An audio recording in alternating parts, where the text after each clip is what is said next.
Fala, seus cristãos cansados, graça e paz a todos os santos da internet.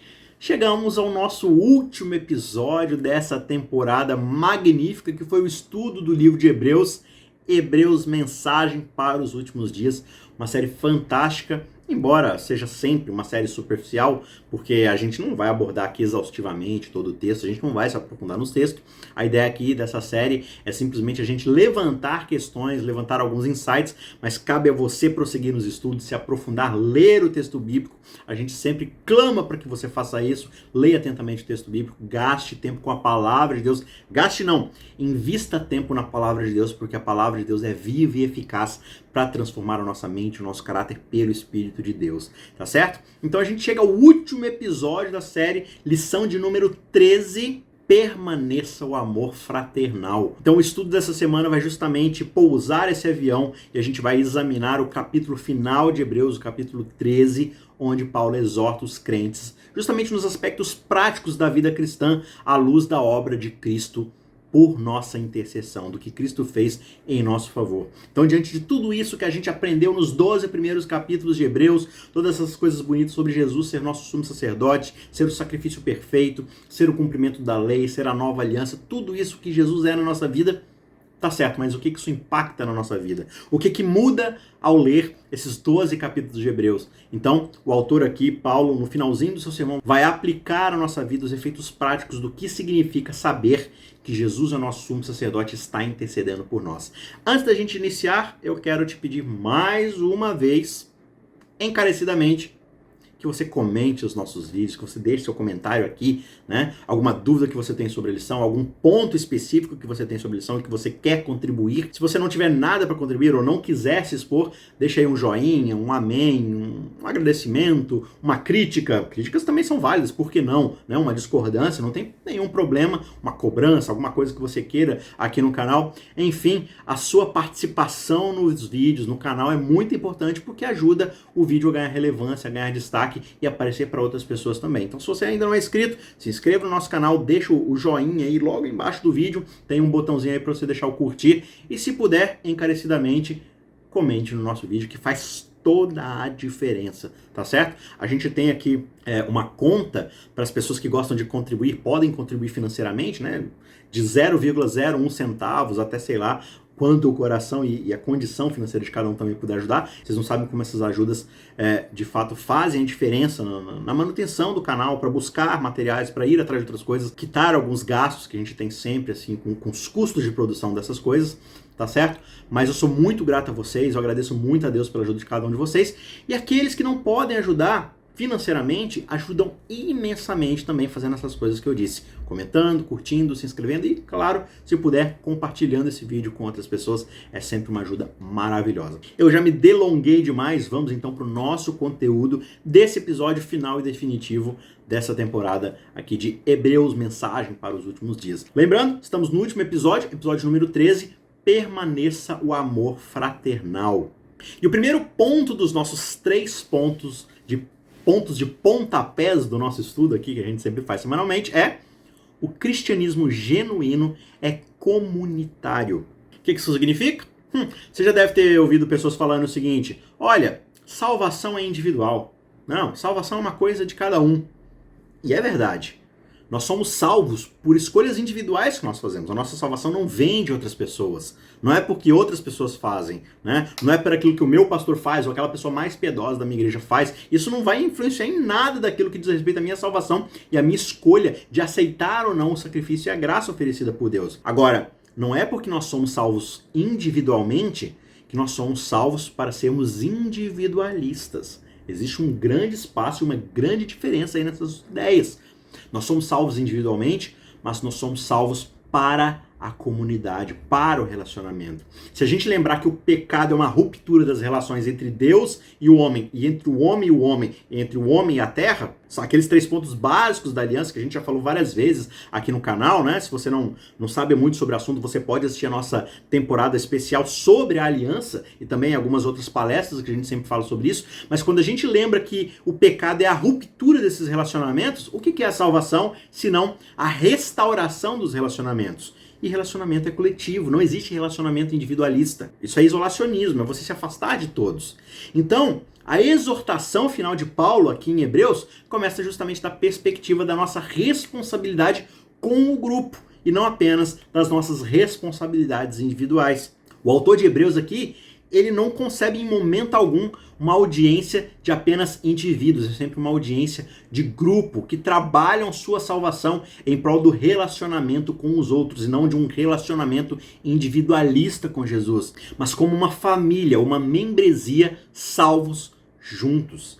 E o primeiro exemplo dessa ênfase comunitária que o autor dá pra gente aqui é justamente o apelo à hospitalidade. O que é hospitalidade? É você dividir o seu espaço, é você abrir a sua casa, você ter o convívio de outras pessoas no seu contexto de família, de lar. Ah, mas como assim? Isso vai causar transtorno? Perceba, se o seu lar é um lar transformado, onde habita a presença de Deus, que momento mais legal de você convidar as pessoas para observar a sua vida familiar, já que ela é uma vida familiar transformada, santa. Você serve de exemplo para outras pessoas para que elas vejam como é um ambiente familiar de relacionamento onde Deus habita. Ah, mas minha vida é muito bagunçada, minha família é totalmente disfuncional. Opa, então talvez você precise justamente frequentar o lar de pessoas cristãs e piedosas, famílias que justamente já têm esse aspecto, para que você se inspire, para que você veja bons exemplos e perceba o que o Espírito Santo é capaz de fazer na vida de uma família. O que a gente não pode é ficar se separando, ficar totalmente isolados um do outro, achando que a nossa vida é individualista. Então, ao longo dos escritos de Paulo, ele nos lembra e lembra aos crentes, né, daquela audiência original, do seu dever de serem hospitaleiros. Você também consegue ver essa mensagem lá em Romanos 12, verso 13, onde fala da transformação da mente. Lá ele relembra a gente do dever de ser hospitaleiro. Também você vai ver isso lá em 1 Timóteo, capítulo 3, verso 2, e também em Título, capítulo 1, verso 8. E a ilustração essencial que o autor dá desse tipo de hospitalidade é justamente a recepção que Abraão faz aos visitantes que eram anjos, lá em Gênesis 18, versos 2 a 15.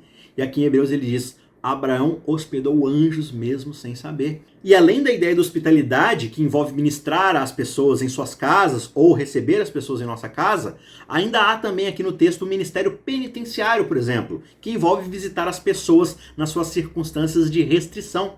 O que acontecia? Lá na igreja primitiva, a prisão pelo evangelho era uma coisa muito comum, era um perigo muito real. E a gente vê isso na realidade do próprio Paulo pessoalmente, né? Então isso logicamente se estenderia também aos membros da igreja que visitavam as pessoas encarceradas. Esse também é um ministério, é um tipo de culto que nós prestamos a Deus quando vivemos em comunidade. Quando um de nós está passando dificuldade, está sendo perseguido, todos nós estamos, porque nós somos de fato um corpo. A salvação é a nossa reintegração ao corpo de Cristo, cujo Ele é a cabeça e uma cabeça que se sacrifica pelo resto do corpo. Então, se Ele é assim, o que dirá de nós que estamos abaixo do cabeça que é Cristo? Tá certo? Então fica aí esse ponto muito importante na vida transformada daqueles que de fato aceitaram a justificação em Cristo Jesus. Ponto de número 2, o egoísmo, esse traço de caráter tão repugnante, o egoísmo é totalmente antagônico ao cristianismo. Se você observar bem, você vai perceber que a abnegação, ou seja, o desprendimento das coisas, foi a grande evidência de uma verdadeira conversão desde lá do início do movimento cristão, em Atos 2, 44 e 45, 4, 32 e 35, né? Após a descida lá do Espírito Santo, os crentes, os apóstolos, aqueles que seguiam Jesus, ficaram extremamente alegres, felizes, se regozijando com doçura, com alegria dessa comunhão que agora eles desfrutavam entre os santos, né? Eles eram ternos, atenciosos, abnegados, dispostos a fazer qualquer tipo de sacrifício em nome da verdade. E nessa união, nessa associação diária que eles tinham uns com os outros, eles revelavam uns para os outros o amor que Cristo havia lhes ordenado a viver, né? Então, através de palavras e atos altruístas, eles se esforçaram para acender esse amor no coração deles mesmos e dos outros. Então essa vida que eles viviam ali em comunidade demonstrava esse desprendimento que eles tinham por causa que o mais importante era viver o que Cristo viveu ali e deixou de exemplo para os seus discípulos. Um outro ponto que Paulo também adverte aos leitores aqui de Hebreus é contra a imoralidade sexual e a ganância, porque são justamente duas graves ameaças ao amor fraternal, né? Se você pensar bem, o adultério ele é completamente antitético à vida cristã. Ou seja, ele é oposto, ele é antagônico. Por quê? Porque o adultério está centrado na busca egoísta pelo prazer individualista. Isso acaba prejudicando os outros na busca dessa gratificação egoísta que acaba deformando o nosso caráter, né? Então, ao invés de nós vivermos para atender as necessidades dos outros, a gente busca usar o outro como objeto de satisfação própria. Então, por isso que isso é completamente antagônico aos valores de entrega, de abnegação do cristianismo. Por outro lado, a cobiça também, da mesma forma, é completamente egocêntrica.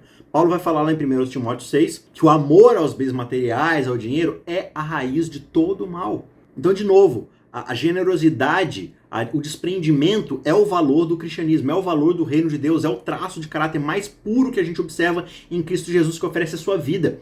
Aí a gente, além de não querer abrir mão de nada do que nós temos, a gente ainda quer o que não é nosso, a gente ainda quer tudo para nós, aquilo que nós não temos a gente cobiça amargamente. Veja, isso é completamente egocêntrico e é contrário aos valores que Cristo deixou pra gente. Então, um princípio bíblico fundamental que ajuda a lutar contra a tentação, tanto do adultério quanto o da cobiça, é o contentamento, ou seja, a satisfação.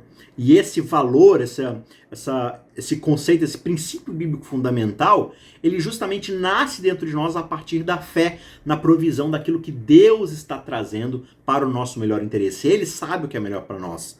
Se você ler lá em Filipenses, Paulo vai dizer no capítulo 4, eu aprendi o segredo do contentamento.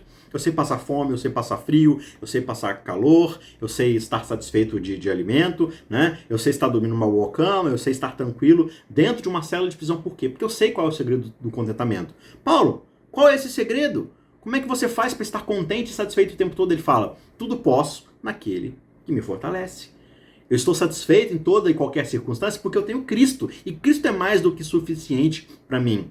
Então, aqueles que bebem da fonte da vida em Cristo Jesus, eles não vão ficar manifestando como as pessoas mundanas, pagãs, as pessoas secularizadas, esse desejo de ficar mudando o tempo todo de uma coisa para outra, buscando desenfreadamente o prazer. O que a gente vai observar nas pessoas transformadas, no seu caráter, no seu comportamento, é justamente um espírito de descanso, de paz, de felicidade, de contentamento que eles encontraram em Jesus quando eles colocaram as suas vidas aos pés do Cristo Jesus, seus fardos, suas dificuldades. Quando a gente coloca tudo isso, a gente abre mão daquilo que nós temos e somos e colocamos aos pés de Jesus, a gente encontra descanso, satisfação, paz. E esse contemplar mostra pra gente o caminho da obediência, do dever, de ter esse contentamento, de viver essa alegria em serviço às outras pessoas que ainda não entenderam, não receberam esses princípios na sua vida pelo Espírito de Deus. E ponto de número 3, nós devemos respeitar os mestres e os ensinamentos da igreja. Essa é uma outra aplicação que o autor coloca aqui. Por quê? Porque aqueles que ensinam e exemplificam a verdade bíblica são particularmente merecedores do nosso respeito. São pessoas que se dedicam a compreender, a estudar a palavra de Deus. É claro que isso está aberto a todas as pessoas da igreja. Claro que alguns recebem dons de exortação, dons de serem mestres na Bíblia, de entenderem com mais facilidade, de compreenderem mais os conceitos bíblicos para ensinarem aos outros, e não para ter uma postura assim de orgulho, de achar que é melhor que os outros porque entendeu uma verdade ou outra, mas não, é um dom para que a gente seja capaz de explicar, de ensinar, de trazer as verdades transformadoras da palavra de Deus. E essas pessoas devem ser tratadas com respeito. O que isso significa? Tapinha nas costas e falar assim, nossa, como você é bom? Não.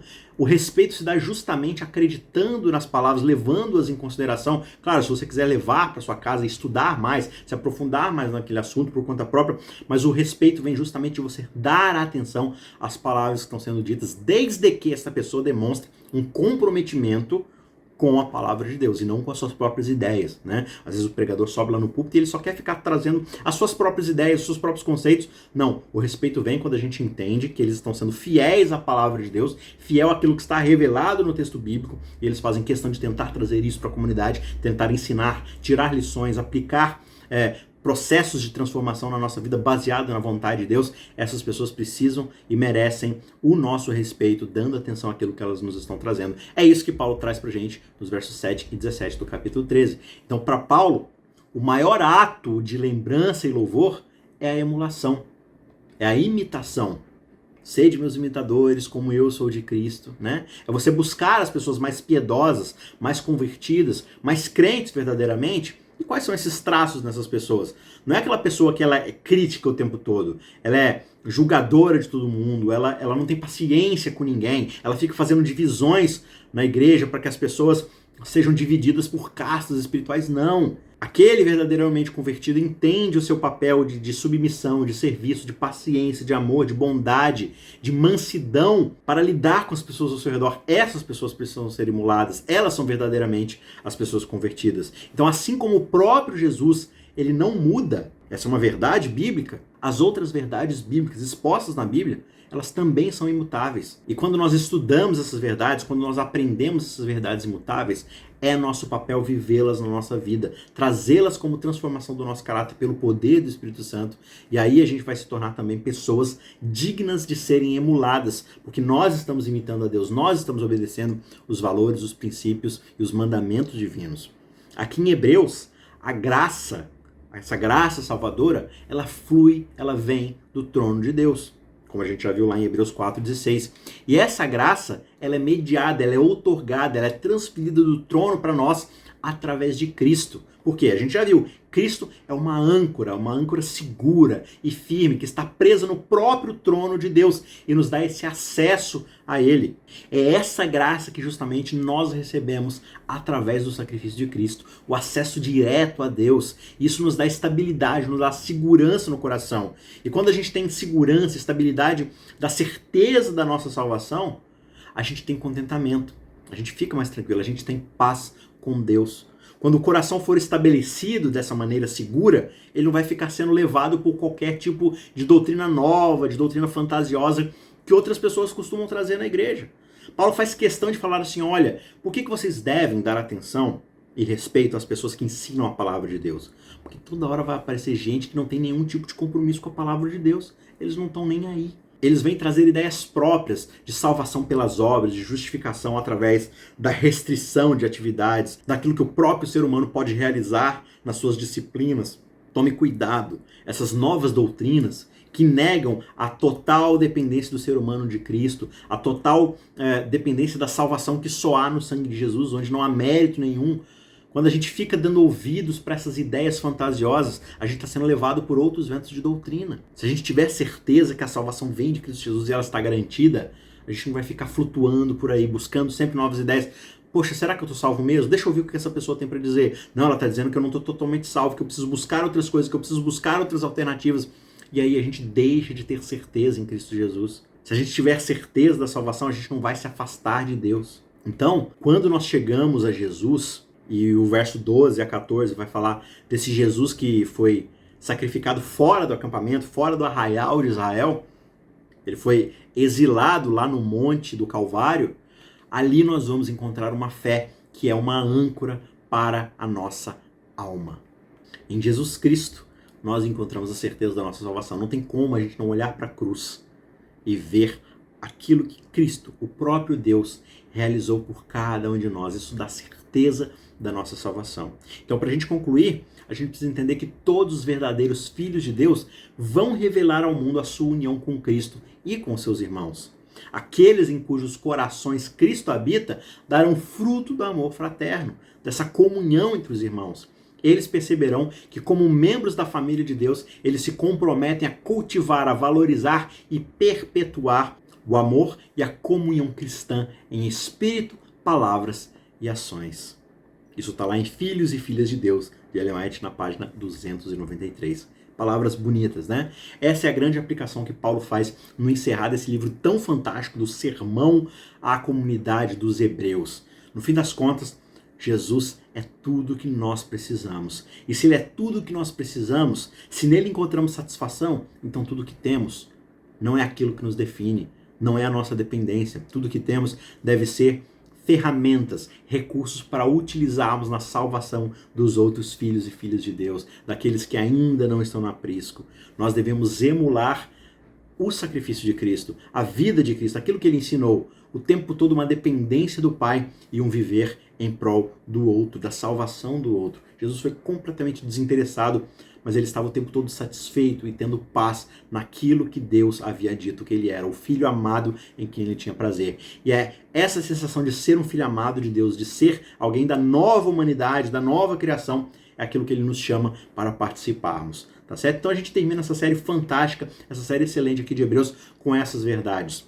Exerça os dons, os recursos e tudo aquilo que Deus te deu para a salvação de outras pessoas, para uma vida em comunidade, para restaurar as relações, não só com Deus, mas como consequência disso, com as outras pessoas ao seu redor. Seja alguém a quem o mundo possa olhar e querer imitar, porque você de fato imita Jesus Cristo, você imita os dons, o amor e a graça misericordiosa de nosso Senhor Jesus Cristo.